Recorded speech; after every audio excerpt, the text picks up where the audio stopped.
ഇതെങ്ങനെയുണ്ട്? സംഭവം ക്യൂട്ടായിട്ടുണ്ടോ? ഇത് ഉണ്ടാക്കിയത് 2 സോപ്പ് പൊട്ടുണ്ടാണ്. ക്രാഫ്റ്റ്സ് എന്തെങ്കിലും ഉണ്ടാക്കാൻ വേണ്ടിട്ട് ഞാനിങ്ങനെ നോക്കിയിരിക്കുമ്പോഴാണ് 2 സോപ്പ് പൊട്ട് അവിടെ വെറുതെ ഇരിക്കുന്നത്. എന്നാ പിന്നെ അതിന്റെ ലുക്ക് ഒന്ന് മാറ്റിക്കളയാന്ന് ഞാനും അങ്ങ് വിചാരിച്ചു. പിന്നെ ഒട്ടും വൈകാതെ അതിനെടുത്ത് കലാപരിപാടികളങ്ങ് തുടങ്ങി. ആദ്യം അതിന്റെ തലയും കൈയും ഒക്കെ വെട്ടി മാറ്റി A4 ഷീറ്റ് കൊണ്ടങ്ങ് പൊതിഞ്ഞു. നോട്ട് പോയിന്റ്, സൈഡ് മാത്രമേ നമ്മൾ പൊതിഞ്ഞിട്ടുള്ളൂ. കാരണം എന്താന്ന് വെച്ചാൽ ഫ്രണ്ട് പോർഷനിൽ നമ്മൾ ഇരിക്കേണ്ടത് നമ്മുടെ മ്യാവ് മ്യാവ് ആണ്. ഇതിനെ ഉണ്ടാക്കാൻ വേണ്ടിട്ട് നമ്മൾ എടുക്കുന്നത് 2 കാർഡ്ബോർഡ് പീസ് ആണ്. ആ കാർഡ്ബോർഡ് പീസിനെ നമ്മൾ വെട്ടി 2 മ്യാവ് മ്യാവ് ആക്കുക. ഐ മീൻ നമ്മുടെ ക്യാറ്റ് നല്ല ക്യൂട്ട് ആയിട്ടിരിക്കാൻ വേണ്ടിട്ട് നല്ല ഐലാഷസും നല്ല ബ്ലഷ് ഒക്കെ ഇട്ട് നല്ല സുന്ദരി കുട്ടിയാക്കി വെക്കുക. അങ്ങനെ നമ്മുടെ മ്യാവ് മ്യാവ് ഇവിടെ റെഡി ആയിട്ടുണ്ട്.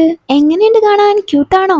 ഇനി എന്താ, ഇനി നേരെ ചെന്ന് നമ്മുടെ സോപ്പ് പൊടിക്കകത്ത് ഒട്ടിച്ചു വെക്കുക. 2 മ്യാവ് മ്യാവ് ഇല്ലേ, ഒരെണ്ണം ഫ്രണ്ടിൽ ഒരെണ്ണം ബാക്കിലോട്ട് ഒട്ടിച്ചോളൂ. അപ്പോൾ ഫൈനലി നമ്മുടെ പെൻ ഹോൾഡർ റെഡി ആയിട്ടുണ്ട്. എന്നാലും കുറച്ച് ക്യൂട്ട്നെസ്സിന് വേണ്ടിയിട്ട് ഞാനൊരു റിബണും കൂടെ വെച്ച് കൊടുത്തിട്ടുണ്ട്. അപ്പൊ എന്താണ്, ക്യൂട്ടാണോ? എന്റെ പെൻ ഹോൾഡർ നിങ്ങൾക്ക് ഇഷ്ടമായിട്ടുണ്ടെങ്കിൽ നിങ്ങളൊന്ന് ട്രൈ ചെയ്ത് നോക്കുന്നേ. പിന്നെ ഇഷ്ടമായിട്ടുണ്ടെങ്കിൽ ലൈക്ക് ചെയ്യാനും ഷെയർ ചെയ്യാനും സബ്സ്ക്രൈബ് ചെയ്യാനും മറക്കല്ലേ. കമന്റ് ഇടാൻ ഒട്ടും മറക്കല്ലോ.